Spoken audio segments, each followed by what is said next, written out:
Chances are everyone watching this program is probably affected personally or has a loved one affected by diabetes. It's reported 15% of adults in Oklahoma have diabetes and nearly 40% of adults in the state have pre-diabetes. So this morning, it's the topic of our visit with Dr. Stacy Chronister, internal medicine specialist with OSU Medicine. Welcome back. Thank you. You know, this is a topic that, like you said, a lot of people know someone, but there are different types of diabetes. Can you explain that? Yes, so there's type 1 and type 2. And of course, there's some variations in between, but we typically think of type 1 as being a younger adult, maybe even a child.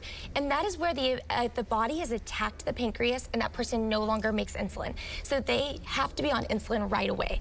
Type 2 is a much longer process, and it starts with insulin resistance. So this is someone who typically carries a little more weight on their body, and the body is saying, you know what, I have enough food, I don't need so much, and they pull back their insulin receptors, and so their sugar starts building up in their bloodstream, and over time the pancreas starts to wear out in the same way, but it's a much longer process. We've put together a list of some of the signs and symptoms, and some of them are pretty obvious, and I've heard them for years. Yes. Some of them I was surprised at. So let's kind of run through this list. Yeah, if you are concerned that you might have diabetes or you have some of these things, definitely speak to your physicians about it. So increased urination, increased thirst, that is a big one that I think a lot of people don't know. Blurred vision. A lot of times people go to their eye doctor and say, I think my vision has changed, and then they get new glasses and then it keeps changing frequently. Let's get your blood checked. If you've been losing weight when you haven't been meaning to, even you might have been eating more and drinking more.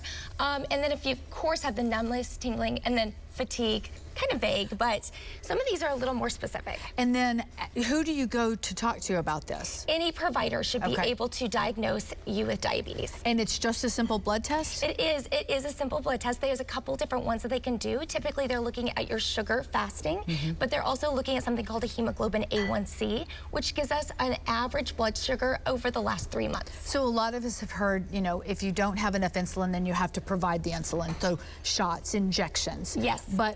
But if you're that pre-diabetes, what can you do? There's a lot that we can do. The mainstay treatment of diabetes and pre-diabetes is going to be lifestyle change. So as much activity as possible. The more we are active, the more our body will need insulin, and it will put those receptors back out, and we can reduce that insulin resistance. Our diet, of course, so vegetables and sugars coming from fruits and healthy things, not so much the processed foods. So making those lifestyle interventions up front is absolutely imperative. Are there some other medicines that you can be on that can help this? I absolutely recommend being on a medication from the beginning of the diagnosis of prediabetes and diabetes. I understand that a lot of people want to hold off on medication. I don't want to be on a medication either, and I don't even want my patients on medications. But the thing about diabetes is that it is a progressive disease. So we can get it under control with diet and exercise. But if we can start you on medication early on, then we can actually maybe get you off of medication over time.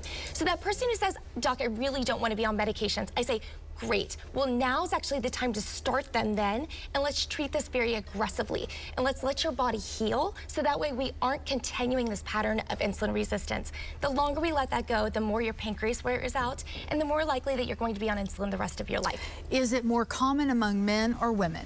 It is equal, really. And is it, in terms of our genetic predisposition, we live in Oklahoma where we like a lot of fried and a lot of wrong foods. And a lot of us grew up with a lot of that cowboy diet, right? I mean, being out on the farm, they had to have a lot of fats. They had to have a lot of meat and stuff to keep going. And a lot of us have carried on that tradition, even though we don't work on the farm anymore. So I think that there's a lot cultural in our diets. There's a lot genetic with our population that we are predisposed to it.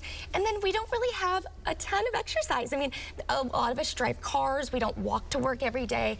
And so things like that have really predisposed Oklahoma to be much higher in rates of diabetes and prediabetes. So this is certainly a conversation to have with your doctor. Make sure that you get this, kind of under control early so that you can change the pattern long term. Yes, we know that by the time you are even pre-diabetic, you've likely been struggling with insulin resistance for about 5 years. Wow. So we definitely want to treat this early and hard, and I would start a medication right away in addition to those lifestyle changes. Okay, have that conversation and make that difference now. Great to see you. We will catch you again next month.